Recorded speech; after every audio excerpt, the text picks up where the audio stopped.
তো কালকে রাত্রি 2টো নাগাদ আমাদের বাড়ি এসে হাতি ভেঙে দিল। দেখো এই জায়গাটা দেখতে পাচ্ছ, এখানে ধানের বস্তা রাখা ছিল, আর ধানের বস্তা রাখার জন্য হাতি তো গন্ধ পেয়ে যায়, এসে এই জায়গাটা পুরোটা ভেঙে দিয়েছে। এখন কি বলবো।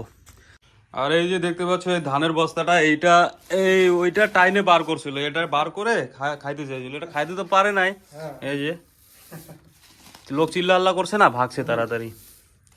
আর ধানের বস্তাগুলো এরকম রাখা ছিল, এগুলো এদিকে সব, এই যেগুলো ধানের বস্তা কত দূর থেকে টানছে। হ্যাঁ এটা অনেকটা দূর, কিন্তু অনেক দূর তো।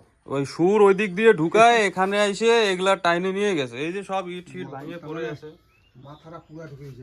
হ্যাঁ পুরা মাথা ঢুকাইছে এখানে। ওই যে এই হচ্ছে ঘরের ভিতরের অবস্থা। আর এই যে ক্ষতিটা হয়েছে, এটা যদি এখন আমি আমাদের ফরেস্ট ডিপার্টমেন্টে কমপ্লেন করি, কমপ্লেন নেবে, কমপ্লেন নেওয়ার পর হয়তো আমাকে 1 বছর বা 2 বছর পর 1000-1500 টাকা দেবে, ঠিক আছে। আর দেবেও কি দেবে না সেটা আমার জানা নেই। যেহেতু আমরা জঙ্গল এরিয়ায় থাকি, এখানে হাতির উপদ্রবটা প্রায়শই দেখা যায়। শুধু আমার বাড়ি গতকাল রাতে ভেঙেছে সেটা নয়, আশেপাশে আরো বাড়ি ভেঙেছে, যার মধ্যে এটা একটা দেখতে পাচ্ছ আমাদেরই প্রতিবেশী। এই ঘরের ভিতরে কিছুই ছিল না শুনলাম, তাও ভেঙে দিয়েছে। কি আর বলবো, পুরো পিছনে বেড়াটাই নেই। ধান ছিল নাকি? কিছু ছিল না।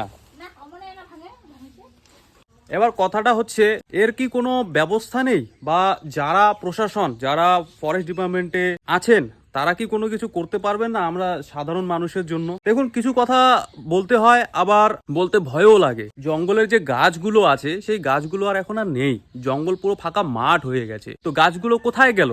অ্যাকচুয়ালি গাছগুলোর না পা গজিয়েছে, সেই পা দিয়ে হেঁটে হেঁটে তারা ঘুরতে ঘুরতে আলিপুর যায়, কোচবিহার যায়, ঠিক আছে। তো এই রকমের সিচুয়েশনের জন্য পুরো জঙ্গলটা ফাঁকা হয়ে গেছে, ফাঁকা মাঠ হয়ে গেছে। এবার হাতিরা ফাঁকা মাঠে কি গোল দিয়ে মজা পায়, যার জন্য এরকম আমাদের লোকালয়ে এসে এরকম গোল দিয়ে যায়।